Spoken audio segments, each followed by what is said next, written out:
الحمدللہ رب العالمین والعاقبۃ للمتقین والصلاۃ والسلام علی رسول الکریم اما بعد۔ آگے امام بخاری الرحمن باب بادہ باب ذکر حذیفہ بن الیمانی العبسی رضی اللہ عنہ۔ باب حذیفہ بن یمان عبسی رضی اللہ عنہ کا بیان، ان کی فضیلت، ایک صحابی گزرے ہیں اور ان کی فضیلت کے تعلق سے امام بخاری الرحمن باب بادہ ہے۔ حدیث نمبر ہے 3824۔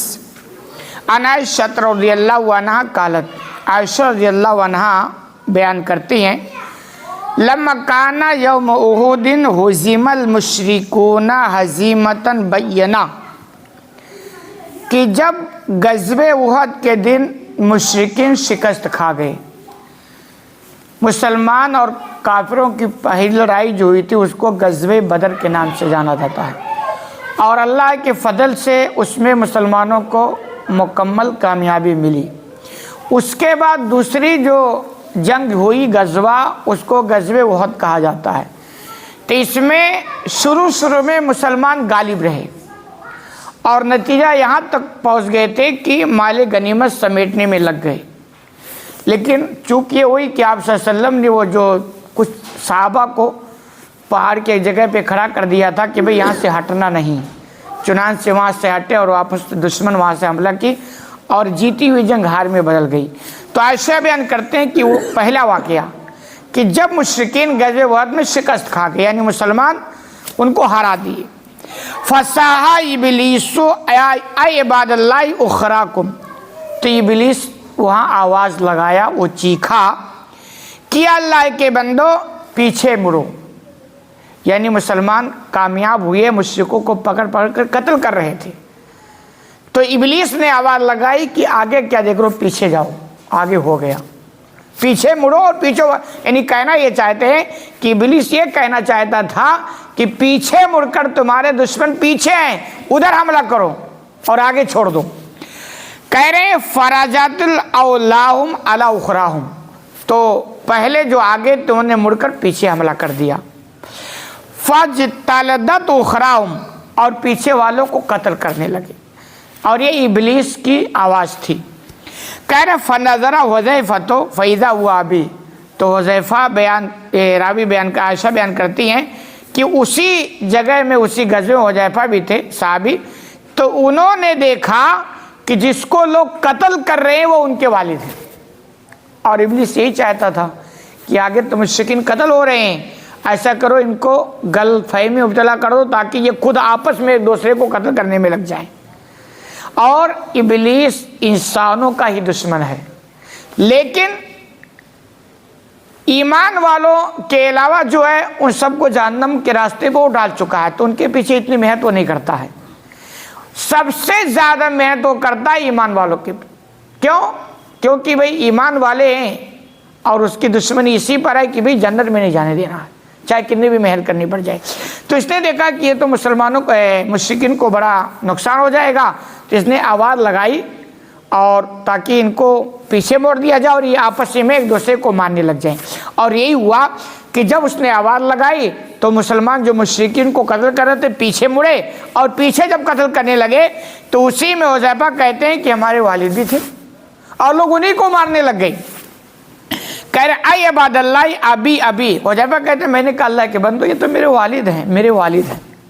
یہ آپ دیکھیں شیطان کا گیم، ہر جگہ اس کی کوشش رہتی ہے کہ ان کو آپس میں لڑائیں، آپس میں بھڑائیں، کیونکہ آدمی جب خود سے آپس میں لڑتے ہیں نا تو جو کمزوری ہوتی ہے اتنا دشمن سے لڑنے میں کمزوری نہیں ہوتی ہے۔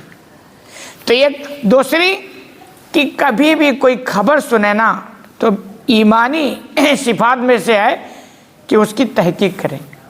وہ ابلیس کی آواز تھی، کہا پیچھے مڑے جاؤ، اور مسلمان نے اس کی تحقیق نہیں کی، پیچھے مڑ گئے اور مسلمانوں ہی پر حملہ شروع کر دیا، اور اسی میں حذیفہ رضی اللہ عنہ کے والد جو ہیں وہ شہید کر دیے گئے۔ تو حذیفہ کہتے ہیں میں کہہ رہا ہوں کہ بھئی یہ تو میرے والد ہیں، ان کو کیوں مار رہے ہو؟ تو کہہ رہے ہیں فقال فواللہ ما تجزوا حتی قتلوا، اللہ کی قسم جب تک لوگوں نے میرے والد کو قتل نہیں کر دیا چھوڑا نہیں۔ یعنی ایسا لگ گئے، یعنی وہ غلط فہمی میں تھے، ان کو یقین نہیں ہو رہا تھا کہ بھئی سوچ شرابے میں کیا پتہ چلتا ہے. تو کہہ رہے میں چیختا رہا لیکن جب تک لوگوں نے شہید نہیں کر دیا میرے والد کو چھوڑے نہیں. فقال حذیفہ غفر اللہ لکم، تو حذیفہ رضی اللہ عنہ نے اتنی سی بات کہ ان کے والد تھے جو غلط فہمی مسلمانوں کے ہاتھ سے شہید ہو گئے، اتنی سی بات انہوں نے کہا اللہ تمہیں معاف فرمائے. یہ ان کی فضیلت ہے، ان کے والد کو شہید کر دیا گیا غلط فہمی میں، اور مسلمانوں کے لیے دعا کر رہے ہیں کہ اللہ رب العالمین تمہیں معاف فرما دے، کیونکہ یہ تم سے بہت بڑی غلطی ہو گئی ہے کہ ایک مسلمان ہو کر دوسرے مسلمان کو شہید کر دی ہو تو غلط فہمی میں. تو یہ پتہ چلتا ہے کہ کتنے بڑا دل رکھنے والے تھے. ایک چیز ان کے دماغ میں یہ بیٹھی تھی نا کہ دنیا سے اگر زندگی چلی جائے تو کیا فرق پڑتا ہے یار، جانا تو ہے ہی نا آج ہی تو کل. اور یہ کہ اگر میرے والد کا مقدر میں ایسے ہی موت لکھی تھی تو میں کیا کر سکتا ہوں، کون کیا کر سکتا ہے. اور تیسرا کیا، یہ تو دنیا کی زندگی یہ وقتی زندگی، اصل تو آخرت ہے، اور اسی بہانے اگر میرے والد کو جنت میں داخلہ مل جائے تو بھی کامیابی ہے. یہ دماغ میں ان کے بیٹھی ہوئی تھی. آج بھی عربوں کے اندر یہ صفت ہے. کوئی واقعہ بیان، مطلب اتنے زیادہ، جیسے ہمارے انڈیا پاکستان میں نا کوئی مر جائے کسی کو اتنا زیادہ مطلب ڈپریشن میں چلے جاتے ہیں کہ اب کیا ہوگا، کچھ نہیں ہوگا، جو ہوگا ہوگا. عربوں کے آج بھی ہے، جلد کوئی مر جائے گا اتنا افسوس رابا نہیں، جلدی دفن کر دیتے ہیں. کوئی واقعہ بیان کیا کہ میں دیکھا ایک عربی اپنے بچے کے ساتھ جا رہا، بچہ آگے بڑھا اور گاڑی والا آیا مار دیا ٹکر اور بچہ وہیں مر گیا. عربی والے کی زبان سے اتنا نکلا زبان سے قدر اللہ ما شاء، بس کہ اللہ نے جو مقدر میں لکھا تھا ہو گیا. تو بھئی مقدر کی باتیں ہوتی. تو ایسے حذیفہ رضی اللہ عنہ دعا دے رہے تھے کہ اللہ تم کو معاف فرمائے. قال ابی فواللہ ما زالت بی حذیفہ منا بقیت خیر حتی لقی اللہ عز وجل. راوی بیان فرماتے ہیں کہ جب تک حذیفہ رضی اللہ عنہ زندہ رہے مسلسل ان کے لیے یہی دعا کرتے رہے کہ اللہ تم کو معاف فرمائے جنہوں نے میرے والد کو غلط فہمی میں شہید کر دیا.